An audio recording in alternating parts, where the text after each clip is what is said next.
Hello students, my name is Nirbhay Jadhav and I am here to teach you physics.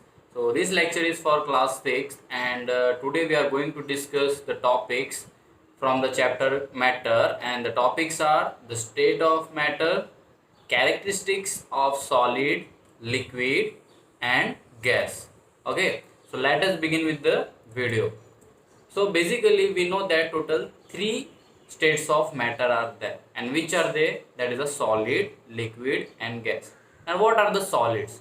Solid means nothing but whatever the objects in your surrounding you are able to see, whether it is a say furniture of your house, okay, doors, windows. If you go to your classroom, bench is there, blackboard is there, chalk is there. They all are nothing but a solid. When we talk about the liquid, liquid means say the something which can flow. Okay, say if I say the water is a liquid, oil it is a liquid, kerosene, okay, it is a liquid. So basically the difference between the solid and liquid is that solid will find in a definite shape while the liquid doesn't have a definite shape. It will take the shape of the container in which they are poured. Look at this figure. When the water is poured from the bottle to the glass, it takes the shape of the glass. Okay, so that is the basic difference between solid and liquid. And the third one is obviously a gas.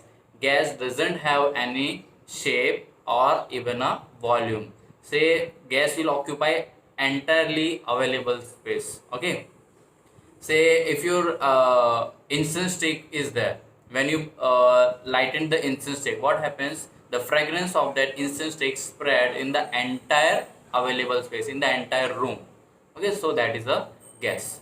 So let us study the characteristics individually one by one, so we'll come to know the detailed property of that. Okay, so we'll begin with the first one, that is a characteristics property of a solid.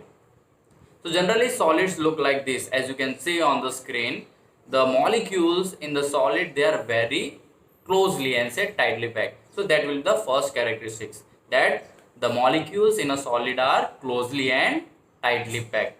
If they are closely and tightly packed, so of course they are not able to move freely. So that is the second characteristics. They are not free to move. They are not able to move. Okay. The third one, as the molecules are very confined, they are very close to each other, they are not able to move freely. As a result, they have a definite shape as well as volume. Okay, the solids have definite shape and volume. The reason you know, okay, because the molecules are closely and tightly packed. Okay, so what happens when we apply a heat to a solid? Suppose if you are having ice, ice is a solid, right? But when you apply a heat or say temperature to the ice, obviously it's going to melt. So whatever the solid will be there, when you apply a temperature to it, it gets converted into a liquid form. So these are the characteristics property of a solid, that they are closely and tightly packed. So as they are closely and tightly packed, they are not able to move freely. Because of the molecules are not able to move freely, they have a rigid shape, or say they are having a definite shape and volume. And the last one, that is whenever you apply the heat or temperature, they are going to convert into a liquid state. Okay, so let us move to the next characteristics, that is a characteristics property of a liquid. Now liquid looks like this. In liquid, the molecules are comparatively say free to move, so they will move. Okay, so they are not closely and tightly packed as the solid one. So here we'll say they are loosely and less tightly packed, not tightly packed, less tightly packed. Okay, so they are free to move, but again they are not free to move in the entire space just like a gas. They are free to move only within the liquid. So when you pour water into a glass, what happens? The water is moving, it means the molecules are moving, so they are only moving within the particular liquid. So loosely and tightly packed and say free to move but within the liquid. Okay, and the next point, flows from higher level to lower level. So to understand this point, let us consider say you are having a tank at your in your house or say in your flat. So where is the position of that tank? Where that tank is kept? Obviously tank is not kept in the ground floor, it is kept in the topmost floor or say on the terrace. So the reason is to keep the tank on the top floor or say on the terrace is that water is going to flow from the terrace to the particular house. So that is the physics behind that. Whatever the liquid will be there, it will be flowing from the higher level to lower level. It cannot go from lower level to higher level. If we want the water to flow from lower to higher level, external energy will be providing, like we can use the electric motor, then and only then the water we can transfer it to the from lower to higher. But without any use of an external source, obviously the liquid or say the water will flow from higher concentration to lower concentration. Okay, so that is the fourth point. Third point. And the fourth one, do not have definite shape, takes the shape of the container. We all know this point. Previously also one example I told, that whenever you are pouring water from the water bottle to the glass, so it is taking the shape of that glass. Now if you transfer that water to some other vessel, it will take the shape of that particular vessel. So it doesn't have its shape, but it takes the shape of the container in which it is poured. Last fifth one, that is have definite volume. Now to understand this point, suppose say you went to buy a milk pouch. Okay, so on the milk pouch it was written 500 ml. Okay, it means the milk in that particular pouch is 500 ml. Okay, now what is the shape of that milk? Obviously it is the shape of that particular pouch. Now when you cut that pouch and pour it into a particular vessel, or say you are pouring it into the jug.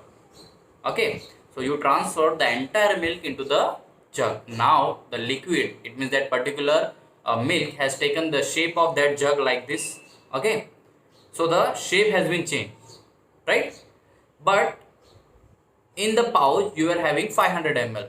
After transferring to the jug, does 500 ml becomes 1 liter? No.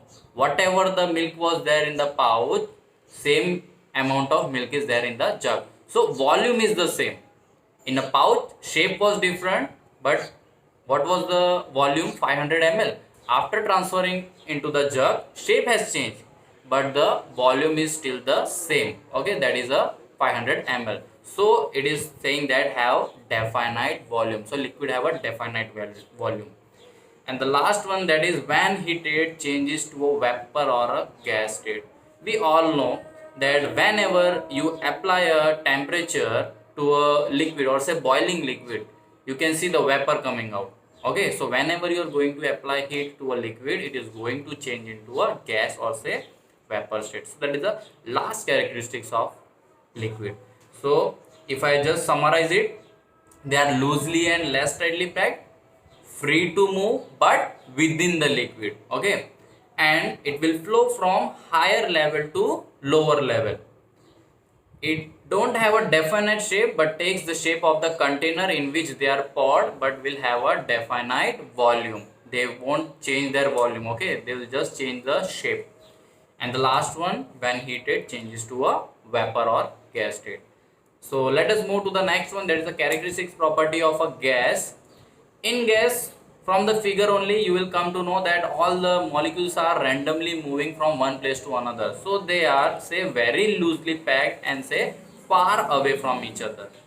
And because of that, as the molecules are not very closely packed and say very loosely packed, they neither have a shape nor volume. Say for example, if I say give you the example of deodorant. When you press that nozzle, what happens? Entirely the gas is coming out and it's spread to all the available space. Even your neighbor is using a spray, now you will come to know, okay, someone is using a deodorant or a spray. Why? Because whenever you press that nozzle, the gas is going to come out and it is going to spread in the entirely available space.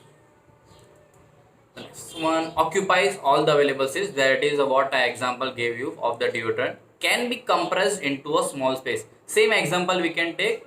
When you are pressing the nozzle, lot of gas is there, right? but all that entire gas is compressed into a small deodorant bottle.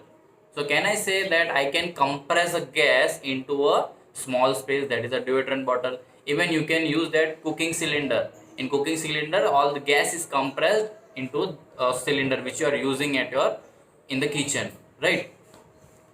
So these are the characteristics property of a gas. Say very loosely packed, that is why they are very far away from each other, and because of that they don't have any shape nor a volume. And whenever you are using an incense stick or say deodorant, it will occupy all the available space, that is particular gas. And same example, that is a deodorant wala, that whenever whatever the gas is there, you can easily compress into a small space or say into the small container. So that was the last characteristics property of a gas. Now let us move to the next topic, that is a change of state of matter. So in this topic we are going to study how on applying the temperature or say from releasing the temperature, how the different state of matter is going to change. Suppose you are having ice. When you apply a temperature to it, what happens? It is going to convert into a liquid. Again increase the temperature. On increasing the temperature, that particular liquid is going to change its state, that is into a gas or vapor state. Now that particular gas, when the heat is released, it is going to change into a liquid form.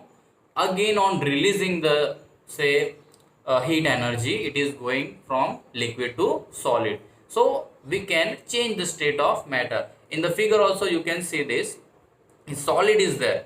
Okay, when we give a temperature, that is it will melt and you will find a liquid. Again on giving the temperature, so it will evaporate and forms a gas. Now when this gas or say condenses, it means that after releasing energy, pressure will also and a factor will play a role. So after condensing, it will convert into a liquid state. Again cooling down or say releasing heat from liquid, it will get converted to again back to the solid. So this is a change of state of matter. So it depends whether it is releasing heat or absorbing heat. According to that, it will change its state. So I hope you have understood the lecture, and if you have any doubt, please free to comment in the comment box. And this is the we have in this lecture we have finished the chapter 1, that is a matter for class 6. Thank you.